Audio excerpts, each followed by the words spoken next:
हाँ तो देखो तुम्हें कल क्या बता दिया था, एस्ट्रोनॉमी, एस्ट्रोलॉजी, सौरमंडल, नक्षत्र, तारामंडल सब चीज़ पढ़ा दी। सौरमंडल पढ़ा दिया था, सौरमंडल को सारे बता दिए, धूमकेतु।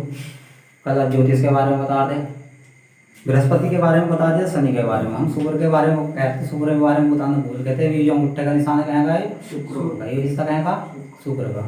शुक्र के बारे में कहा जाता है जिसका शुक्र पर्वत मजबूत होता है, शुक्र ग्रह मजबूत होता है, वो लड़कीबाजी जल्दी करता है, लड़की उससे ज़्यादा इंप्रेस होती हैं, लड़कीबाजी में ज़्यादा पड़ता है, लड़कियाँ जल्दी पट भी जाती हैं। ठीक है, ये लड़कियों का निशान है। मतलब जिसका अगर ये वाला हिस्सा मजबूत हो तो वो लड़कीबाजी में बहुत जल्दी रहता है, पटाने एक से छोड़ दो। आगे चलो, तुम्हारा आज का पढ़ाया जाएगा अर्थ के बारे में। देख लो अपने, किसके बारे में? अर्थ। देखो भैया, अर्थ, हमारे अर्थ का जो घनत्व हो वो 5.5 सेंटीमीटर की घात 3, 5 सेंटीमीटर की घात 3। इस समय से मान लेगा कि हमारा कैप हो गया, इसकी गहराई कितनी हो गई? मान लो 1 सेंटीमीटर। गहराई चौड़ाई कितनी हो गई? 1 सेंटीमीटर। और लंबाई भी कितनी हो गई? 1 सेंटीमीटर। तो मान लीजिए 1 सेंटीमीटर गुना 1 सेंटीमीटर गुना 1 सेंटीमीटर, तो इसका घनत्व आ गया 1 सेंटीमीटर क्यूब। कितना आ गया? 1 सेंटीमीटर की घात 3। कहने का मतलब हाँ क्यूब। तो यानी कि हम अपनी पृथ्वी में अगर 1 सेंटीमीटर गहराई का गड्ढा, चौड़ाई और लंबाई 1 सेंटीमीटर रख दें तो उसमें हमारे 5.5 ग्राम मिट्टी आ जाएगी। तो इतना घनत्व हमारी पृथ्वी का, इतनी घनी है। ठीक है, अब तुम देखो हमारी जो पृथ्वी है, हमारी जो पृथ्वी है वो ध्रुवों से चपटी है। क्या ध्रुवों से चपटी है? ध्रुवों से क्या है? चपटी है। ध्रुवों से चपटी है, इस तरीके से। ठीक, ध्रुवों से चपटी है तो इधर के इसे कहते हैं हम ध्रुवीय व्यास। अगर ऊपर से सीधी एक नीचे लाइन खींचेंगे तो क्या कहेंगे? ध्रुवीय व्यास। और इस इधर से खींचेंगे तो ये विषुवतीय व्यास। यानी कि नॉर्थ पोल हो गया और ये साउथ पोल हो गया, यानी कि ध्रुव हो गए नॉर्थ और साउथ। ठीक है, यहाँ जो इसकी ध्रुव जो है व्यास, ये ध्रुवीय व्यास और ये विषुवतीय व्यास। तो ये कितना होता है ध्रुवीय व्यास तुम्हारा? ध्रुवीय व्यास होता है 12,714 किलोमीटर। कितना होता है? 12,714 किलोमीटर। 12,714। ध्रुव से कितनी लंबाई है इसकी? किलोमीटर। यहाँ से यहाँ तक कितनी है? 12,714 किलोमीटर। और तुम देखो विषुवतीय व्यास, अब क्या देखेंगे? विषुवतीय व्यास जो होता है तुम्हारा 12,756 किलोमीटर। और जिन दोनों का जो अंतर रहता है वो 42 या 43 के लगभग आता है। यही पूछाते, इससे ज़्यादा नहीं हो सकता। ठीक है, 42 या 43। तो यानी कि ध्रुव से कितनी लंबाई व्यास हमारा? 12,714। और विषुवत से कितना है? 12,756। यहाँ से यहाँ तक 12,714 और यहाँ से यहाँ तक 12,756। कितना पता चल गया?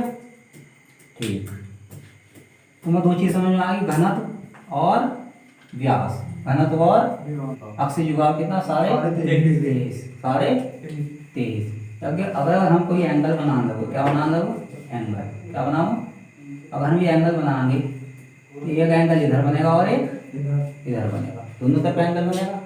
तो ऐसे हमारी पृथ्वी झुकी हुई है, और कितने कितने डिग्री झुकी हुई है। अगर इसकी कुछ डिग्री आ गई, इसकी भी कुछ डिग्री आ गई, तो देखो हमारी पृथ्वी है, क्या हो गई? ये पृथ्वी हो गई। क्या हो गई? पृथ्वी हो गई। ये झुकाव कितना है इसको? मान लो हम इसकी एक विषुवतीय रेखा खींचते हैं। क्या कहते हैं? विषुवत। और एक हम बिल्कुल ध्रुव को खींच देंगे। ठीक है, तो हमारी पृथ्वी मान लेगा यहाँ से झुक गई। कितनी हो गई? यहाँ से झुक गई।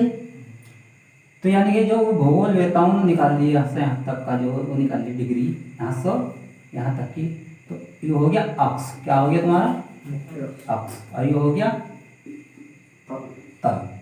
तो हमारी पृथ्वी का अक्षीय झुकाव कितना? अक्ष कितनी झुकी हुई है? तो जब वैज्ञानिकों ने इतनी दूरी निकाल ली, इतनी डिग्री को निकाल ली, तो कितनी गई? 23.5। कितनी आई? 23.5। कितनी आई? 23.5। कौन फेंक रहा है पैन?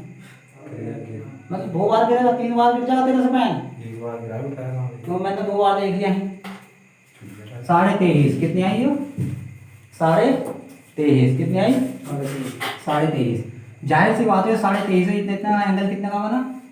90 डिग्री का। कितना का बना? 90 डिग्री। 90 में सब हम 23.5 घटाएंगे, कितना एंगल बन रहा है सब 90 डिग्री का। यहाँ से 90 जाएगा तो दूसरा कितना आ गया तुम्हारा? 66.5। तो यो यानी कि तल से कितनी झुकी हुई है? 66.5। तो हमारे पृथ्वी का जो अक्ष से झुकाव कितना हो गया? 23.5। 23.5 ऊपर देख आंख खोल को, अक्ष ऐसी अंधाधुंधी पहले करते कोई भी चीज, पहले देख ले ऊपर अक्ष लिखवाया, अक्ष से झुकाव पूछा है हम। तो अक्ष से कितनी झुकी हुई है? 23.5। जब वैसे जंगल ढोल वाली दुनिया वैसे बता दिया जिसकी बात में हो रही है, ध्यान से समझ। तो कितना अक्ष से झुकाव कितना? 23.5। और तल मैंने नीचे लिख रखा है, यहाँ देख ध्यान से। तो तल का झुकाव कितना? 6.5। इसे लिखता ऊपर, अगर मैं अक्ष से लिखता 6.5 तो कैसा होता? नीचे लिखा तो अक्ष से झुकाव कितना हो गया? 23.5। पृथ्वी हमारे अक्ष से कितनी झुकी हुई है? 23.5। और तल से कितनी झुकी हुई है? 66.5। कितना पता चल गया? अब पता चल गया अक्ष से झुकाव और तलीय झुकाव। पृथ्वी की 2 चीज तुम्हारी पक्की हो गई। कौन कौन सी?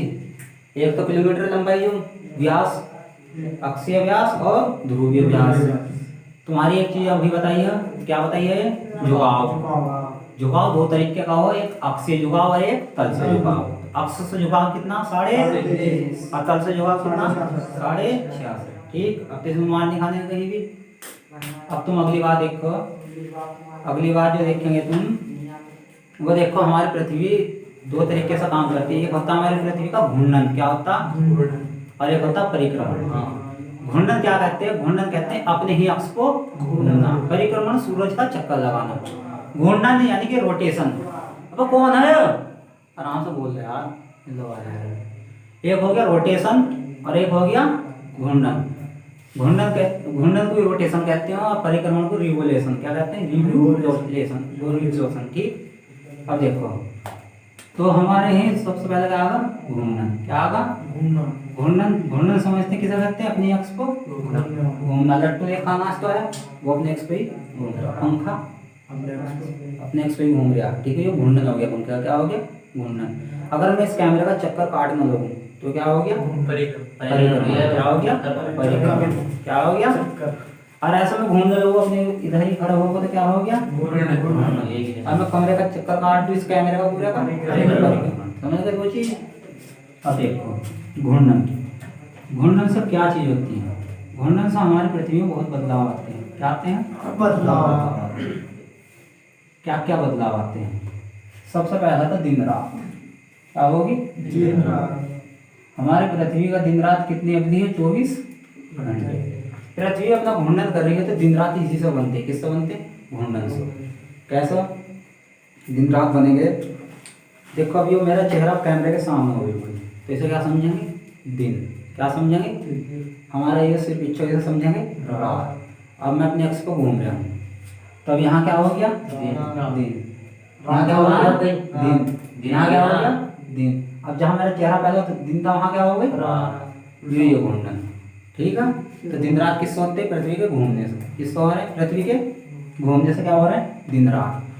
दिन रात कहीं कहीं छोटे भी होते हैं, कहीं कहीं लंबी होते हैं। इसका वो जब तुम लॉन्गिट्यूड एटीट्यूड पढ़ाएंगे उसमें बताएंगे। ठीक। दूसरी होती कोरियोलिस बल लगता है पृथ्वी के घूमने में। क्या लगता? कोरियोलिस बल लगता। क्या लगता? कोरियोलिस बल। देखो कोरियोलिस बल में क्या आते हैं? एक तो आते हैं तुम्हारे ज्वार भाटा। क्या आते हैं? ज्वार भाटा। क्या आते हैं कोरियोलिस बल में? ज्वार भाटा। और समुद्री लहरें। क्या आती? समुद्री लहरें। यानी कि पृथ्वी को समुद्र का जो पानी एक जगह से दूसरी जगह जाता है, चक्कर लगाता है, घूमता है, वो किस प्रकार घूमता? घूमने की। और ये तुम्हारी एक चीज आती है, इसमें हवाएं चलती हैं। क्या चलती हैं? पृथ्वी के घूमने से क्या काम हो रहा? दिन रात हो रही, कोरियोलिस बल लग रहा, तो ज्वार भाटा समुद्री लहरें चलती रहती हैं। और एक होती हवाएं चलती, समीर। क्या कहते हैं इसे? समीर चलता है। ठीक। कोरियोलिस बल कैसे लगता है? देखो जब भी कोई चीज़ घूमेगी तो झटका सा लगेगा। क्या लगेगा? झटका लगेगा। ये तुम घूम रहे तो झटका सा लगता है। झटका से जब लगता है तो तुम परात में कोई पानी भरो, परात में थाली में कोई पानी भरेंगे, जब उस पानी में घुमाओगे तो कुछ पानी क्या होगा? छलकेगा। क्या होगा? छलकेगा। तो वही ज्वार भट्टा, वो छलक का पानी जब तल को उसको आ जाए धरती के उसको भूतल को आने लगा तो वही ज्वार, ऊपर को चढ़ने को क्या कहेंगे उस पानी को, ज्वार। यानी कि यहाँ पानी हो गया और जैसे हमने इसे घुमाया तो पानी छलक गया, छलक का कहाँ गया ऊपर, तो ज्वार। और जब भी पानी वापस जाता है उसे क्या कहेंगे, भाटा। जब नीचे उतरेगा उसे क्या कहेंगे, भाटा। तो किसका है, कोरियोलिस बल से ज्वार भाटा आया, ठीक। और दूसरा जो कारण होता है समुद्री लहरें, क्या होती है, समुद्री गति जो करता है इधर से उधर।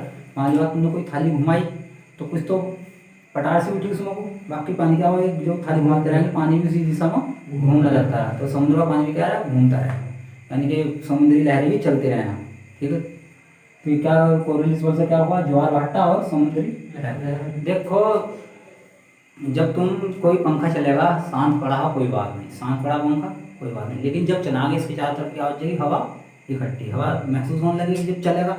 अगर तुम बस थाली देख रहे हैं तो हवा नहीं लग रही है, लेकिन तुम अगर गोल गोल घूमने भी लगो अपने थोड़ा थोड़ा, हवा से लगेगी, तुम्हें क्या लगेगी, हवा से चेहरे पर लगेगी हल्की बहुत। तेज तेज चलना लगो तब भी हवा लगेगी। तो पृथ्वी के घूमने से वायु उत्पन्न होती है, क्या होती है, वायु उत्पन्न होती है। और जो तुम्हारी हवाएं जो आती हैं, आंधी तूफान जाते हैं, पृथ्वी के घूर्णन से ही आते हैं, समझ गए। दिन रात तुम्हें समझाई दिया, कोरियोलिस बल में ज्वार भाटा और समुद्री लहरें और हवाएं क्या होती है इसको। अब देखो तुम इसका परिक्रमण, क्या देखनी, परिक्रमण यानी कि सूरज के चारों तरफ चक्कर लगाना, ठीक है। अब इसका परिक्रमण देख लो, क्या देखेंगे, परिक्रमण देख लो।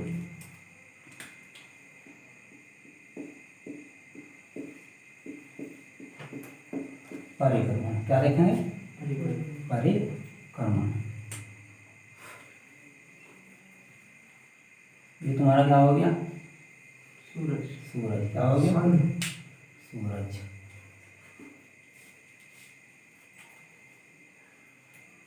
ये तुम्हारी क्या होगी, पृथ्वी, क्या होगी, अर्थ हो गई तुम्हारी, क्या होगी, अर्थ हो गई। ये सूरज का चक्कर लगा रही है, क्या हो गई, सूरज का चक्कर लगा रही है। देखो परिक्रमण से जो चीज निकल कर आती है, परिक्रमण से जो चीज निकल कर आती है, एक तो होता तुम्हारा ईयर, क्या होता, यानी कि साल की जो घटना होगी, वर्ष की घटना जो होगी वो परिक्रमण से ही होगी, क्या से होगी, परिक्रमण से। जब पृथ्वी मान लो यहाँ से चली, यहाँ घूमी और यहाँ पे वापस आ गई तो क्या हो गया, एक वर्ष हो गया। तो साल की जो घटनाएं होती क्या होती, परिक्रमण से, कैसे होती, परिक्रमण कितने उसका हो दिनों का, 365 दिनों का, अलीबिया 366 पहुँच जाए 4 साल बाद, ठीक। और दूसरी जो आती है तुम्हारी मौसम, क्या होते हैं, मौसम, क्या होते हैं, मौसम, क्या होता, मौसम।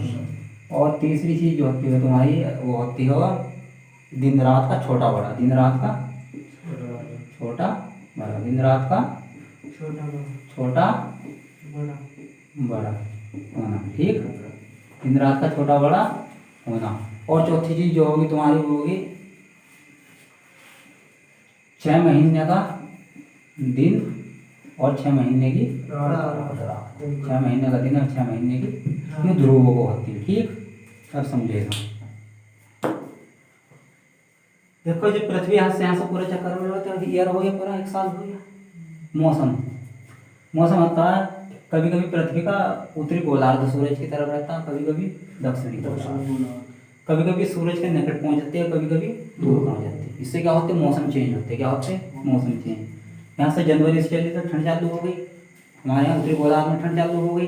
फरवरी आया, मार्च आया, इतनी नज़दीक जाती रहेगी और उसके गोलार्ध बदलते रहेंगे तो उतनी गर्मी बढ़ती चली जाएगी।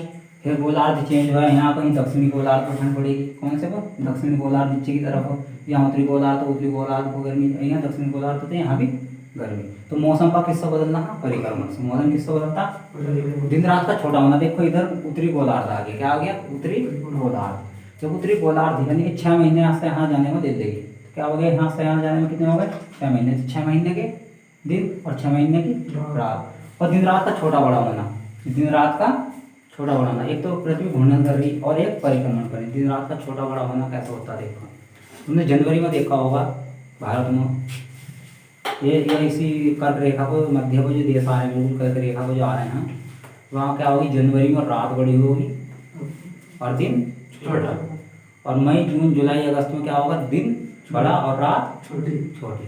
तो किसका कारण है, परिक्रमण का। क्या है, परिक्रमण का। क्योंकि अपने परिक्रमण करते हो पृथ्वी अपनी धीरे धीरे क्या बदलती है, दिशा बदलती है, गोलार्ध बदलती है।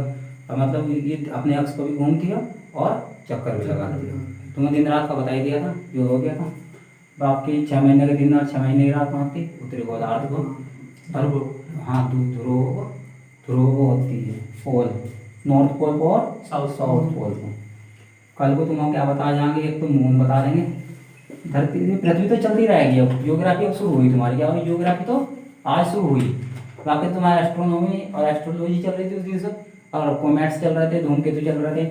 और कल को फिर क्या बता देंगे तुम, प्लूटो क्या बता देंगे, बुध ग्रह के बारे में बता देंगे। ठीक है, आज के लिए इतना ही।